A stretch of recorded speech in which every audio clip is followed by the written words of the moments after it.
काफ़ी है यदि हम समझना चाहें। निर्णय शब्द बड़ा प्यारा शब्द है। जब तक हम किसी निर्णय पर, नतीजे पर न पहुँचें, जिंदगी बेकार जा रही होती है। आपको अपनी जिंदगी में खुद का समाधान ढूंढना है। इसके बगैर कोई चारा नहीं आपके सुख और आनंद का। यहाँ निर्णय करना है, विवेक करना है। और बाकी दुनिया में विवेक से बिल्कुल आपको दूर ले जाया जाता है और विश्वास दिलाया जाता है कि आप ये मान लो आपका बेड़ा पार हो जाएगा। पूरा प्रमाण इसका हर जगह मौजूद है, आप देखते हैं, समझते हैं, लेकिन विवेक और निर्णय पर ठहर नहीं पाते। इसीलिए जीवन में लगातार दुख बना हुआ है। मैं 3 तरह के आपके दुखों का यहाँ पर जिक्र कर रहा हूँ। पहला है हेल्थ, दूसरा है वेल्थ और तीसरा है सेल्फ। हेल्थ, वेल्थ और सेल्फ। हेल्थ मतलब होता है स्वास्थ्य, और स्वास्थ्य में क्या गजब का शब्द है। तबीयत जब खुश हो जाती है, तबीयत मस्त है, शरीर से फिट और एक्टिव हैं, तो इसे कहा जाता है आप हेल्दी हैं, हेल्थ अच्छा है, मतलब स्वास्थ्य अच्छा है। स्वास्थ्य मतलब एक ही चीज को इशारा कर रहा है जो निर्णय पर लेके जाएगा। आप गौर करिए और सही तरीके से समझिए कि स्वास्थ्य भी वहीं लेके जा रहा है जहां आपका परम आनंद है। स्वास्थ्य, स्व में स्थित होना, स्वयं में स्थित होना। यहाँ पर हम शरीर के तबीयत को देखते हैं तो आज हर घर में तीसरा आदमी बीमार है। बच्चे अभी बचपन से ही जंक फूड खा रहे हैं बाजार के। Factory food is equal to dead food. और आप सारे लोग अच्छे खासे पढ़े लिखे वाले हैं, नौकरी करते हैं, सैलरी लेते हैं, बावजूद इसके आपके घर के बच्चे बचपन से ही बीमार नजर आ रहे हैं। आप जंक फूड खिला रहे हैं, कचरा खिला रहे हैं। और बाकी जगह देखते हैं तो पेस्टिसाइड और फर्टिलाइजर हम खा रहे हैं, दवाइयों का जबरदस्त प्रयोग हो रहा है। इस जमाने में हम कचरा खा रहे हैं, शरीर कचरा होता जा रहा है। शरीर बिगड़ा तो मन बिगड़ा, और मन बिगड़ा तो फिर आपकी गति मुक्ति बहुत दूर हो जाती है जब तक समझ आती है। तो पहली चीज जो करना है वो शरीर को सुधारना है। जितना हो सके हमें प्रकृति के साथ जीना है। प्रकृति माता जो देती है, यानी धरती माता, मदर नेचर जो दे रही है फल फूल साग सब्जी प्योर क्योर, उसको धोकर पोंछ कर कम प्रोसेसिंग के साथ हमें खाना चाहिए। आज हम लोग सब्जी में पानी, माफ करिए, पानी में हमें सब्जी बनाना चाहिए, लेकिन उल्टा हो रहा है। हम लोग तेल डाल डाल करके तेल में पकाए जा रहे हैं। मैं नागपुर महाराष्ट्र में रह रहा हूँ तो मैंने देखा है कि वहाँ पर 15 किलो बैगन में 1 टीन तेल डाल दिया जाता है, कढ़ाई भर दी जाती है, छलछलाता रहता है, पत्तल भी लाल लाल दिख रहा है, खाने वाले के हाथ भी लाल लाल है, ओट भी लाल लाल है, मिर्च भी ज़्यादा खाते हैं वहाँ के लोग। तो तेल में पकाया जा रहा है। ऐसी बहुत सारी बातें हैं जिनके चलते हमारा हेल्थ का ग्राफ लगातार डाउन होता जा रहा है, और भारत हमारा देश बीमारों की सूची में अव्वल नंबर पर आ रहा है। बहुत सारे हॉस्पिटल खड़े हो रहे हैं, डॉक्टर लगातार बन रहे हैं लोग, और फिर भी कोई काबू नहीं हो रहा है। तो पहला, हमारा हेल्थ लगातार बिगड़ता जा रहा है। जब तक प्राकृतिक जीवन नहीं जिएंगे, इससे हमें कोई नहीं बचा सकता है। दूसरा है वेल्थ, मतलब धन, रुपये पैसे। आज लोग अनाप शनाप तरीके से बहुत कमा रहे हैं। कुछ लोग अच्छे तरीके से कमाते हैं, लेकिन पैसे का नियोजन कैसे करना है ये बिरले बिरले को पता है। जबकि पूरी दुनिया को आज से 625 बरस पहले सदगुरु ने बताया था कि पैसे का नियोजन कैसे करना चाहिए। सबसे बड़े अर्थशास्त्री हैं सदगुरु कबीर साहब, जिन्होंने बताया था, साईं इतना दीजिए जावे कुटुंब समाए, मैं भी भूखा ना रहूं साधु ना भूखा जाए। ये फार्मूला को बाद में करीब 200 साल बाद, 300 साल बाद कार्ल मार्क्स ने सीखा था। कार्ल मार्क्स जो साम्यवाद के जनक कहे जाते हैं, उसके पहले ही साम्यवाद की जबरदस्त स्थापना सदगुरु कबीर साहब कर चुके थे। तो इस तरीके से हम देख रहे हैं पैसा कमाना बहुत आसान है, लेकिन पैसा बचाना उससे भी बड़ा काम है। ये हमें सीखना चाहिए। बिला वजह की फालतू शानो शौकत की चीज़ों में हमारा पैसा नालियों में पानी की तरीके से बह रहा है। लड़कियां फैशन में हैं आपके घर से, और लड़के व्यसन में हैं, और आप सब माँ बाप, अभिभावक, गार्जियन ऑलरेडी टेंशन में हैं। लड़के व्यसन में, लड़कियां फैशन में, तो आप सब टेंशन में हैं। तो सही तरीके से नियोजन करना सीखिए, पैसा बचाना सीखिए, सही जगह पर पैसा लगाइए, सही चीज़ खाइए और सही चीज़ अपने शरीर के लिए इस्तेमाल करिए, और उन्हीं में से कुछ पैसे बचाकर दान दक्षिणा करिए। जैसे कि अभी गद्दे की बात चल रही थी, तो उसी पैसे से अब सब होने वाला है। आश्रम का पिलर अभी खड़ा हुआ दिख रहा है, आधा अधूरा, काफ़ी बड़ा कुछ होने वाला है। यहाँ भी आपको पैसा लगाना है, उसी से वही पैसा लगाना है जो आप लोग कहीं ना कहीं बर्बाद कर देते हैं, गुटखा खा के, थूक कर, बीड़ी सिगरेट के धुएं में जलाकर, और दारू के बोतल में कुछ लोग चले जाते हैं तो नाली किनारे पड़े रह जाते हैं।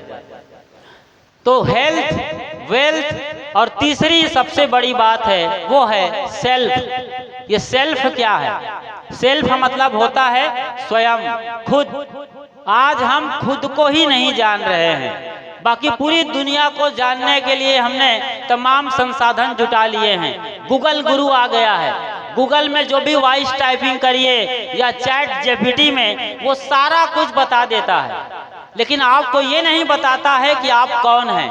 आपकी समस्या को बताएगा, सुलझाएगा कुछ हद तक, लेकिन आप कौन हैं, जो इस जगत में भटक गए हैं, वो बताने वाला आज तक कोई मैप तैयार नहीं हुआ है, कोई एप्लीकेशन नहीं आया है। ये मैं कौन हूँ, मैं कहाँ भटका हूँ, इसे केवल और केवल सदगुरु संत बताएंगे, वो भी सच्चे पारखी सदगुरु संत। बाकी दुनिया में आपको किसी भगवान भवानी के पीछे लगा दिया जाता है और उनके पीछे नाक रगड़ना सिखाया जाता है, गिड़गिड़ाना सिखाया जाता है, और आपको एक दूसरी दुनिया में भेज दिया जाता है जो आपसे परे की दुनिया है, कहीं सातवें तपक में, सतलोक में, या चंद्रशिला में, या स्वर्गलोक में। आप भटक जाते हैं और बहुत दूर निकल जाते हैं। तो आपको स्वयं को जानना है, इसी को जानने से ही सारी समस्याओं का अंत है। हमें तमाम बहुत सारी बातें बताते हैं, ये परमात्मा हमें कब मिलेगा। तो मैं कहता हूँ परमात्मा कब मिलेगा, उनके इस सवाल पर कि भाई तुम्हारे अंदर से बोल कौन रहा है। यदि वही निकल जाए तो आप तो माटी के ढेले हो जाते हो, एक जिंदा लाश जिसमें कोई चेतना नहीं है, खून गर्म है, सांस भी बंद हो गई है, लेकिन आप न तो बोलते हो न डोलते हो। बोलने वाला कौन है, उसकी फिक्र क्यों नहीं कर रहे हैं आप? अपने भीतर आत्मा के होते होते, चेतना के होते होते भी हम नहीं जानते कि हम कौन हैं, और उसी चेतना की ताकत से पूछ रहे हैं कि परमात्मा कब मिलेगा। ये यहाँ बैठे भी तमाम लोगों का सवाल है। यहाँ जब तक सुनते हैं कुछ थोड़ा मोड़ा ज्ञान चढ़ता है, बाकी सब उतर जाता है जब दुर्गा के सामने निकलते हैं। आप कबीर अयोध्या पहुंच जाते हैं प्राण प्रतिष्ठा के नाम पर, और कभी चले जाते हैं तिरुपति बालाजी, जहां खबर आती है कि लड्डू में मांस और चर्बी मिलाई गई है, मछली का तेल मिलाया गया है, या कहीं पर कोई दरबार लगाकर आपके कच्चा चिट्ठा पड़ रहा होता है, तो सब पारक ज्ञान हवा हो जाता है, क्योंकि चमत्कार को नमस्कार करने की दुनिया है। हमें सस्ता सौदा पसंद है, इसीलिए हम सत्य को जान नहीं पाते हैं। ये बात जाते जाते मैं इसलिए थोड़ा जोरदार ढंग से कहना चाहता हूँ ताकि हम समझ सकें। हम भारतवासी कथा कहानियों में जीवन की शुरुआत करते हैं, नाना नानी दादा दादी से कथा सुनते हैं, कहानियाँ सुनते हुए बड़े हुए हैं, और आज भी हम, जबकि हम 75 साल के, 80 साल के, 60-40 साल के हैं, शरीर बड़ा हो गया है, हमारी जो जहन है, दिमाग है, दिल है, वो बड़ा नहीं हुआ है, और इसीलिए हम आज भी बच्चे बने हुए हैं और कथा कहानियों में उलझे रहते हैं, भूत भवानी भगवान के। और जहाँ भी ये लगा पता चलता है कि सांत्वना मिल रही है, फोकट में इलाज हो रहा है, फोकट में मुक्ति मिल रही है, सारे दुखों का अंत होने वाला कोई बाबा आया है, भभूत दे रहा है, पानी दे रहा है। ऐसे बाबाओं की कमी नहीं है। आपके चैनल में आने वाले बड़े बड़े गुरु ये फोकट में ज्ञान बांट रहे हैं और आप टीवी खोल के दिन रात उन्हें देखते रहते हैं। एक बाबा ये नुस्खा भी बांट रहा है चैनल में आकर, आचार्य अनिरुद्ध नाम है उनका। वो कहते हैं कि गाय को आप चारा खिलाइए, उसके साथ गेहूं खिला दीजिए। उस गाय के गोबर से जब गेहूं के दाने निकल जाएंगे, उनको इकट्ठा करिए, धो लीजिए, सुखा लीजिए। जब वो सारे गेहूं के दाने सूख जाएंगे तो आटा बनवाइए और उस आटे की रोटी को यदि कोई बांझ औरत जो कई साल से पुत्र के लिए, पुत्री के लिए भटक रही है, कोख नहीं खुल रहा है, उसके कोख खुल जाएंगे और वो माँ बन जाएगी। ये वो दावे के साथ चैनल में आके बोल रहे हैं। कोई पूछने वाला नहीं है कि इसके पीछे साइंस क्या है, कहाँ लिखा है, कोई प्रमाण है क्या? आपने ही अपने बच्चों को, वो शादीशुदा संत गुरु कहलाते हैं, क्या आपने खुद इसी तरीके से अपने बच्चों को पैदा किया है? कोई सर्टिफिकेट है, प्रमाण है? ये प्रमाण कौन मांगेगा? यहाँ से मांगा जाएगा, श्री कबीर निर्णय मंदिर बुरहानपुर से, और कहीं कोई मांगने वाला नहीं है। जब मोदी साहब खुद बोलते हैं कि मैंने रामेश्वरम की यात्रा की, यहाँ गया वहाँ गया, उपवास रहा, नारियल पानी पिया, और आज मैं इस दशा में हूँ कि ये काले पत्थर जो खड़े हैं 5 बरस के रामलला, इन पर हम प्राण प्रतिष्ठा कर रहे हैं। तो क्या रामलला वहाँ धनुष बाण लेके घूम रहे हैं अयोध्या में? क्या सरयू में नहाने जाते हैं? कभी मिले रास्ते में?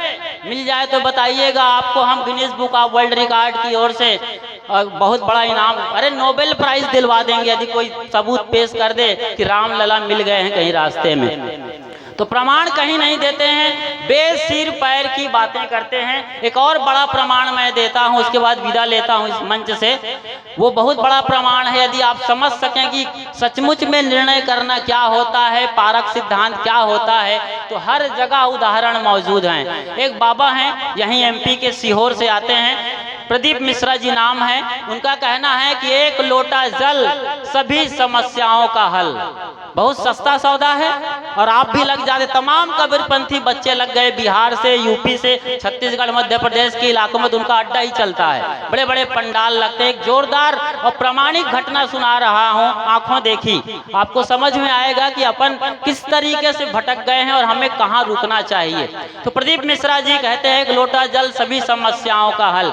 रोज शिवलिंगी पर जाके पानी ढालो और जो भी समस्याएं, सुख दुख, भैंस नहीं ब्याह रही है तो, और घर नहीं बन रहा हो तो, कैंसर हो तो, सब खत्म हो जाएगा। चलिए अब उनका ही प्रमाण, मतलब उनकी ही दवाई, उनकी ही गोली उनको खिलाते हैं। इसी बरस की बात है, होली के दिन की बात है, सीहोर या बैतूल में रथ यात्रा निकली थी उनकी।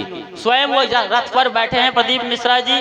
लोग अपने मुंडेर से दूसरी मंजिल, तीसरी मंजिल से गुलाल, चावल और कई चीजें उनको दे रहे हैं होली के नाम पर। चलता है, भगवान मानते हैं, अवतारी मानने लगे हैं लोग। भोला बाबा शिव के अवतार मानते हैं मिश्रा जी को कई लोग।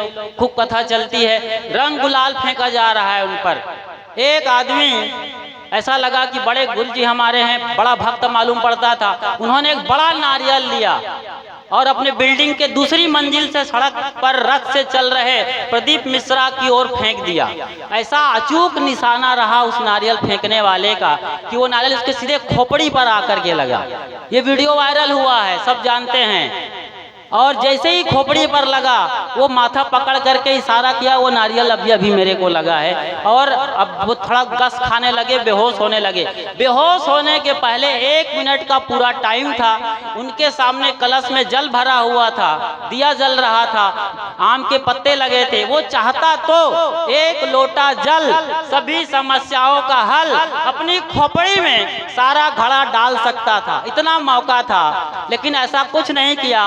उनके सारे भगत बेवकूफ ये सारा नजारा देख रहे थे, लेकिन किसी की हिम्मत नहीं हुई कि ये लोटा भर जल या मिट्टी के उस घड़े का जल उनकी खोपड़ी पर डाल के अपने गुरु को बचा ले। न बचाया जा सका।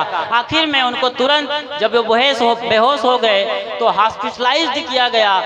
पड़े रहे हफ्तों हॉस्पिटल के अंदर और उनकी डॉक्टरों ने कहा, बाबा तुम अपनी सारी कथा रद्द करो, कैंसिल करो प्लान। और कई महीने तक उनके कथा सब चौपट हो गए। समझ रहे हैं चीज?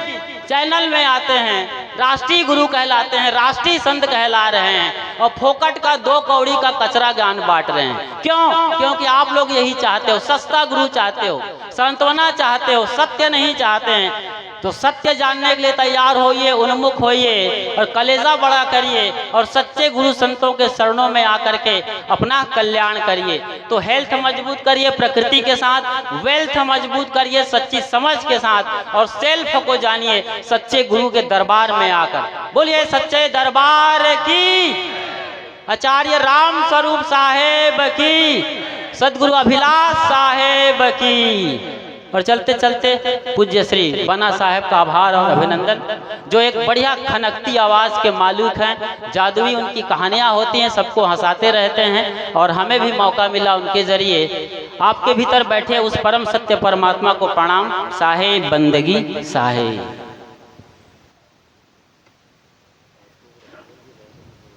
बहुत बढ़िया सुना आपने, हंसी खुशी के साथ, और सारी बातें ज्ञानवर्धक रही। ऐसे ही धीरे धीरे आदमी का भरम मिटता है और धर्म से आदमी जुड़ जाता है। बात अब एक और आ गया बीच में। बोलिए सदगुरुदेव की जय। क्या आप भी गद्दा की समस्या का हल चाहते हैं? कोई जरा हाथ ऊंचा करें। कौन कौन करते हैं कि इस समस्या का हल हो जाए? इस आश्रम में गद्दे की समस्या का हल के लिए कौन, इस व्यवस्था के लिए कौन चाहता है? जरा आप में से हाथ ऊंचा करें कि व्यवस्था बन जाए गद्दे की तो अच्छा रहेगा। कौन चाहता है? जरा हाथ ऊंचे करें। बहुत अच्छी बात है। तो आप सब चाहते हैं इस बात को कि समस्या हल हो जाए? बहुत अच्छी बात है। विचारक लिखता है, तुमने चाहा ही नहीं हालात बदल सकते थे, मेरे आंसू तुम्हारी आंखों से निकल सकते थे, पर तुम तो ठहर गए झील के पानी की तरह, वरना दरिया होते तो बहुत दूर निकल सकते थे, वरना दरिया होते तो बहुत दूर निकल सकते थे। आइए आप यहाँ पर जो बैठे हुए हैं, जिनको गद्दे में नाम लिखवाना है जरा आकर के लिखवाइए, क्योंकि समस्या का हल हो जाएगा। ऐसा लगता है कि आप लोग सब एक एक अपने घर से ले ही आना।